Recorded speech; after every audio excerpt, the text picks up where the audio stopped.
নমস্কার, কেমন আছেন সবাই? আজকে একটা ইম্পর্টেন্ট কথা, ক্রিকেটে আম্পায়ারিংটা কত ইম্পর্টেন্ট সে নিয়ে একটা কথা বলবো। আগে একটা ভিডিও দেখুন আমার, তারপরে আপনাদেরকে বলছি ব্যাপারটা। चलिए डिसीजन देखते हैं।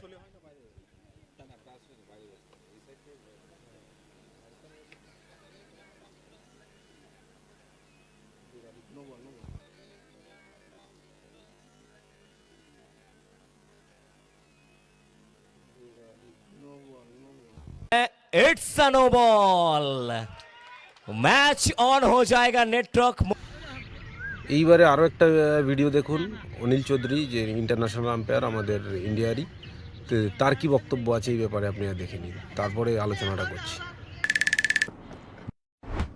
जी आइए, नो बॉल इसको बोलते हैं रिटर्न क्रीज। इसमें क्या फ़र्क है कि जब आपका जो पहला टच है अगर वो अंदर है ऐसे और उसके बाद लैंडिंग में भले ही वो ऐसे हो जाए, नो बॉल नहीं है। आप समझ रहे हैं? अगर पहली बारी में डायरेक्टली काटे, अगर इनका पैर सीधा ही जैसे एक बॉल पे यहाँ था, this is no ball because it is cutting straight away. सीधा सीधा काट रहा है तो ये नो बॉल है। बैकफुट की नो बॉल का ये प्रोसीजर है।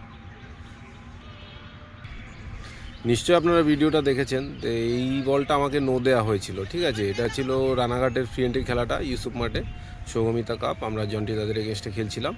এই একটা ডিসিশনটাই আমরা অনেকটাই পিছিয়ে গেছি, হয়তো নাহলে আমরা ম্যাচটা জিতেও যেতে পারতাম, ঠিক আছে। একটা নো বলে ফ্রি হিটের 6। আমি ওই ওভারটা খুবই বাজে করেছি, আমি তো কদিন ঘুমাতেই পারিনি, মানে আমার লাইফের সবথেকে বাজে ওভারগুলোর মধ্যে একটা ওটা ছিল, সবথেকে অন্যতম বলতে পারেন, নাম্বার 1। তো যাই হোক, ওটা ছিল, কিন্তু ওই আম্পায়ারের একটা ভুল ডিসিশনও আমাদেরকে খুব মানে ভোগান্তিতে ফেলেছে, আমরা হেরে গেছি, ঠিক আছে। তো এইখানে বোঝার বিষয় হচ্ছে, যেটা বলার কথা, আমাদের 90% আম্পায়াররা আম্পায়ারিংয়ের ক্রিটিক্যাল ডিসিশানগুলো বোঝেই না, যেগুলো একটু টাফ ডিসিশান। নর্মাল 4-6 এগুলো, ওয়াইড নো, এগুলো সবাই জানে।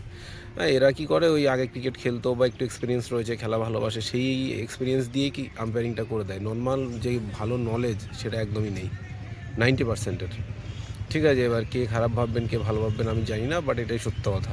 যারা আম্পায়াররা দেখছেন তারা অবশ্যই নিজেদেরকে ডেভেলপ করার ট্রাই করবেন, কারণ একটা ডিসিশান খেলাটাকে পুরো নষ্ট করে দেয়।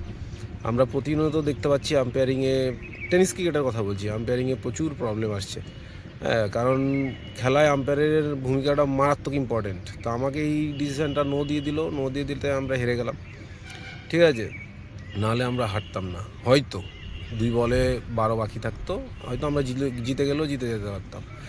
যাই হোক, যা হয়েছে সেটা তো হয়ে গেছে। কিন্তু এই যে জিনিসগুলো, অ্যাকচুয়ালি এটা আমিও মাথায় রাখিনি অতটা ভাবে, কিন্তু কালকে আমি একটা জিনিস মাথায় হলো যে দেখি কি করেছি আমি, মানে তখন তারপর তো ভীষণ ফ্রাস্ট্রেটেড হয়ে গেছিলাম। তারপরে দেখলাম হট করে, কিন্তু দেখলাম যে অ্যাকচুয়ালি এটা তো আমার নো ছিল না। অ্যাকচুয়ালি দেখতে হয় যে আমার পায়ের ফার্স্ট টাচটা কোথায় লেগেছে, প্রথম যে টাচটা হলো সেটা কোথায় লেগেছে, দাগে না ভিতরে।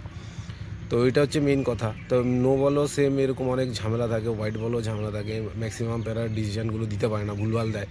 তো এগুলো নিয়ে আমি আস্তে আস্তে টুকটাক ভিডিও বানাবো, ঠিক আছে। আমি একটা যে ক্রিকেটের ল আছে সেই বইটাও ডাউনলোড করে নিয়েছি, মানে কিউরিসিটি থেকে। তো ওখানে অনেক কিছু দেখছি, পড়ছি, যেগুলো দেখে তো আমি শকড হয়ে যাচ্ছি যে আমাদের আম্পায়াররা তো অনেক ভুল করে। সেগুলো নিয়ে আস্তে আস্তে টুকটাক ভিডিও বানাবো মাঠে, অবশ্যই দেখবেন। আর আম্পায়ারদের মানে এই একটু যারা পারো শেয়ারও করে দেবে পারলে, যে আম্পায়াররা যে ভুলভাল করে খেলাটা নষ্ট করে সেটা যেন না হয়। ভুল মানুষেরই হতে পারে, বাট এমন জায়গায় এমন ভুল করে দেয়, ওগুলো মেনে নেওয়া যায় না। বিশেষ করে বড় টিম দেখলে, বড় প্লেয়ার দেখলে অনেক সময় পক্ষপাতিত্ব করে। আমি দেখেছি 90% আম্পায়ার, কেউ নিজের গায়ে নেবেন না, আপনি 10%-এর মধ্যেই পড়েন, বাকিদের কথা আমি বলছি।